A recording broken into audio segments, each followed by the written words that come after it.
So today we will be discussing the poem, The Childhood. The poet of the poem is Marcus Nathan, and the poem is very simple and it's very beautiful. Okay. I think you all can relate to it, and to some extent, and people who are grown up, who has become adult, who are facing the different phases of their life, can totally understand this poem. Basically जो poet है वो इस poem के अंदर explore करना चाह रहा है कि which was the point when he lost his childhood, when he lost the innocence of being a child. अगर आपके घर में आपके छोटे भाई बहन हैं तो आप इस चीज को रिलेट कर सकते हो कि there is a lot of difference between you and your sibling. उनकी थॉट प्रोसेस आपसे अलग है, बहुत इनोसेंट है वो, और वो चीजों की रियलिटी को नहीं देखते. They are happy in their own fantasies.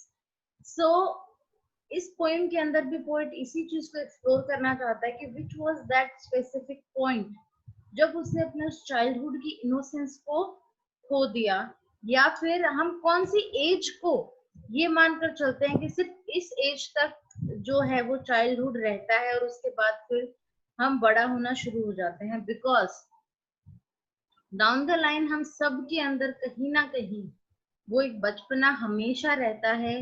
वो एक बोलते हैं बचपन की जो कुछ फीलिंग्स होती हैं, कुछ विशेस होती हैं, वो हमेशा आपके अंदर रहती हैं. ठीक है.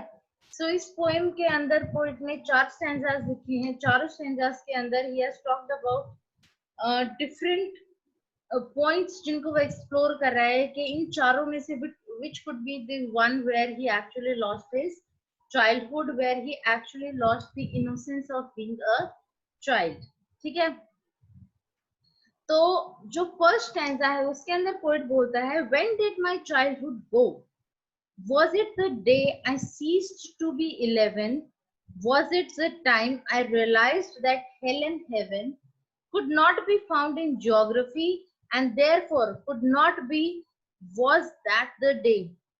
फर्स्ट जो स्टैंजा के अंदर पोएट ने बोला है, ही इज ट्राइंग टू से कि वो कौन सा टाइम था जब उसका जो चाइल्डहुड था वो चला गया था, उसका जो बचपना था वो चला गया था. वॉज इट द एज जब वो 11 साल का हो गया, या फिर जब उसने इस चीज को रियलाइज कर लिया था कि हेल और हेवन, स्वर्ग और नर्क जो हैं वो अर्थ की ज्योग्राफी के ऊपर नहीं मिलते. अर्थ के जो डिफरेंट कंट्रीज हैं, मैप्स हैं, उनके ऊपर हम कहीं पर भी हेल और हेवन को स्पॉट नहीं कर सकते, और इसीलिए वो एग्जिस्ट ही नहीं करते. मतलब यहाँ पर एक बच्चों की फैंटेसी जो होती है, जो उनकी एक दिमाग के अंदर जो एक इल्यूजन क्रिएट कर देते हैं parents, you know, if you'll do good works you will go in heaven, if you'll do bad works you will go in hell.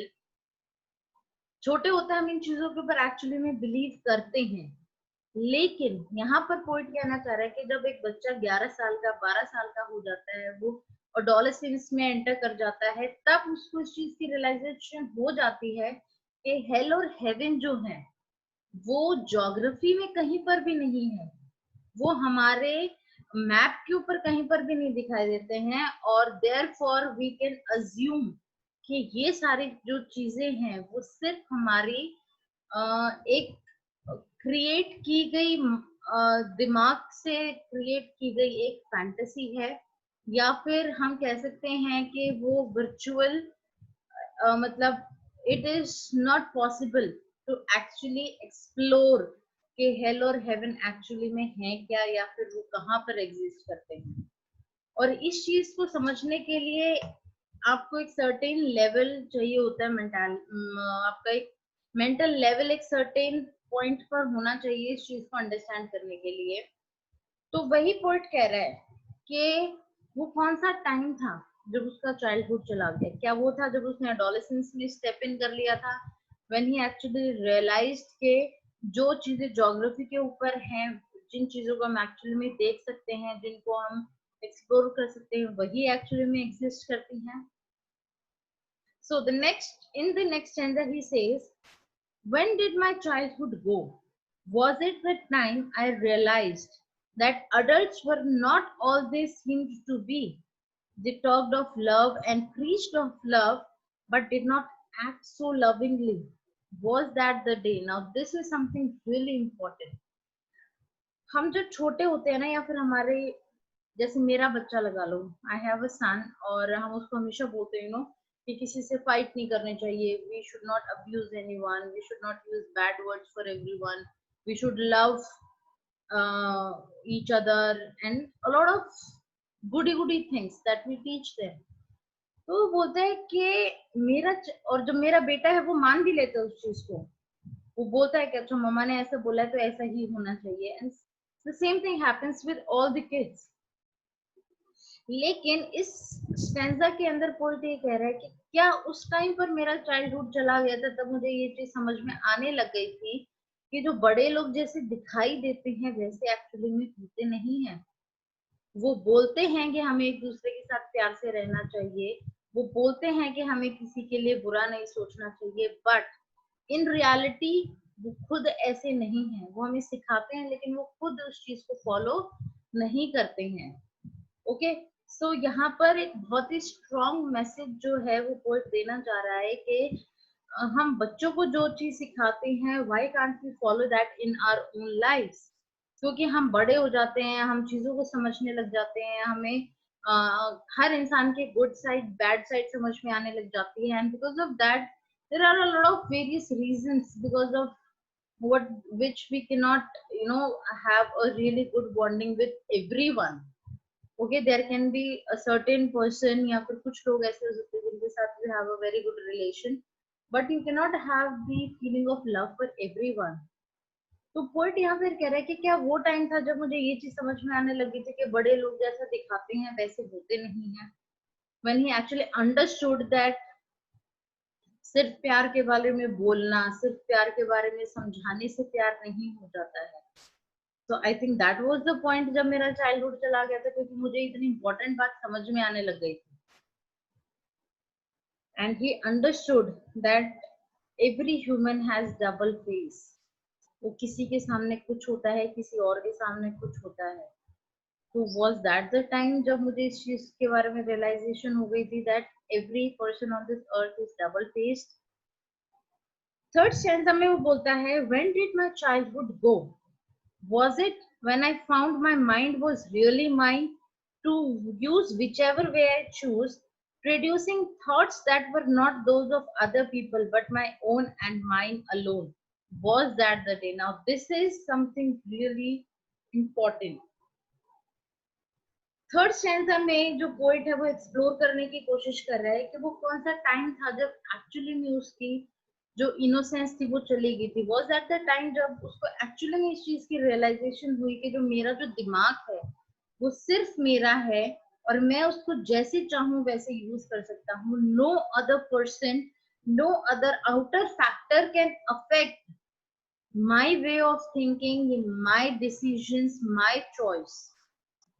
अभी क्या होता है कि हम कुछ चीज सोचते हैं तो there are lot of people जो हमें अपने अपने तरीके से समझाने की कोशिश करते हैं और हमें अच्छा बुरा बताते हैं, विच इज गुड, राइट. एक बच्चे को जब आप ये चीज बताओगे तो उसको क्या लगेगा, जो उसका फेवरेट पर्सन है वो चाहे गलत बता रहा हो चाहे सही बता रहा हो वो उसको मान लेता है, राइट. एक बच्चा जो होता है या तो वो अपने टीचर के बहुत क्लोज होता है या अपनी मदर के बहुत क्लोज होता है. सो उसकी मदर उसको चाहे सही बता रही हो चाहे गलत बता रही हो उसको मान लेता है. उसको ये लगता है कि मम्मा ने बोला है तो वो सही ही है. लेकिन यहाँ पर पोइट कहना चाह रहा है कि क्या उस टाइम पर मेरा चाइल्डहुड चला गया था जब मुझे इस चीज की रियलाइजेशन हो गई थी दैट सामने वाला जो बोल रहा है वो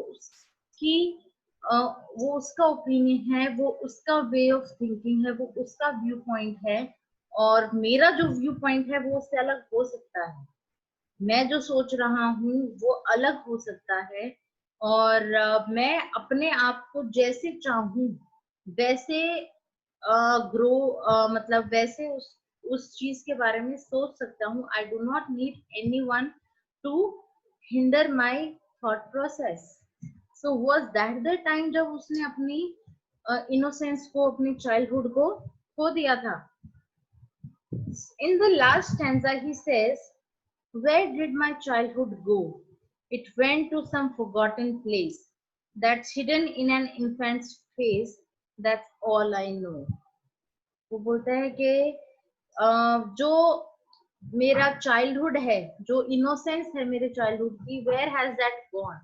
तो वो बोलता है मुझे नहीं पता वो कहाँ चले गए, बट मुझे इतना जरूर पता है कि वो जो मेरी इनोसेंस थी वो ट्रांसफर हो गई है किसी और बच्चे के, किसी बहुत ही छोटे बेबी के फेस के अंदर, उसकी स्माइल के अंदर वो ट्रांसफर हो गई है। जब एक इंसान बड़ा हो जाता है, उसके खुद के बच्चे आते हैं, तो उसकी जो उसके ऊपर जो रिस्पॉन्सिबिलिटीज आ जाती हैं, वो उनके अंदर इतना गिर जाता है दैट ही एक्चुअली अंडरस्टैंड्स कि अब जो इनोसेंस है, अब जो एक बचपना है, वो अब उसके बच्चों के अंदर है। वो अपने बच्चों के अंदर उन सारी चीजों को देखना शुरू कर देता है। So that is the point where a child, where a person actually realizes कि अब उसकी लाइफ के अंदर बहुत सारी रिस्पॉन्सिबिलिटीज हैं, and there is one person now जिसके लिए he would love to do everything. Okay, so he concludes that his childhood has gone to some forgotten place which will never come back. He cherished his innocence, which vanished now and could be only seen in a baby's face. He cherished his innocence, which vanished, which actually he has lost. You know, he only has sweet memories of his childhood, which would soon fade away. He also conveyed a message. He's trying to say that the childhood stays with you forever, लेकिन वो childhood जो है, वो innocence जो है, वो time के साथ रिस्पॉन्सिबिलिटीज के अंदर चेंज हो जाती है। I hope you were able to understand it.